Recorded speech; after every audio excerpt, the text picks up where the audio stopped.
కృష్ణం వందే జగద్గురుం. ధ్యానం వల్ల మీరు ఆనందాన్ని పొందాలి అనుకుంటున్నారా?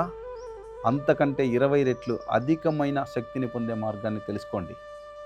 ధ్యానం వల్ల మన శ్వాస వ్యవస్థ తగ్గిపోతుంది. తద్వారా విశ్వశక్తి లోపలికి వెళ్ళడం తక్కువ అవుతుంది. అదే మీరు అధికంగా లోపలికి విశ్వశక్తిని శ్వాసించండి. బిగ్గరగా శ్వాసించండి, నిలుపుకోండి. అందులో ఉన్న దివ్యశక్తిని శరీరం గ్రహించేంత వరకు నిలుపుకోండి. తరువాత శ్వాసను వదిలేయండి. అలా చేస్తూ ఉండండి. ధ్యానం కంటే 20 రెట్లు అధిక శక్తిని మీరు పొందగలుగుతారు. ఈడ పింగళ సుషుమ్న నాడులు శక్తివంతమై 72,000 నాడులలోకి ప్రాణశక్తి ప్రవాహం జరిగి అడినోసిన్ ట్రైఫాస్ఫేట్స్ అనే ఫుడ్ సెల్స్లోకి కావలసిన శక్తి వెళుతుంది. మీరు ఒకవేళ అధికంగా తిన్న ఆహారాన్ని కూడా అరిగించేసుకుంటుంది. షుగర్, బీపీ లాంటివి కూడా తగ్గిపోతాయి. స్ట్రెస్ తగ్గిపోతుంది.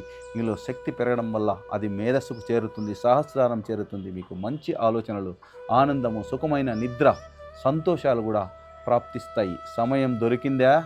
ప్రాణాయామం చేయండి మిత్రమా, మేలు జరుగుతుంది, ఆనందము దొరుకుతుంది. జై శ్రీకృష్ణ.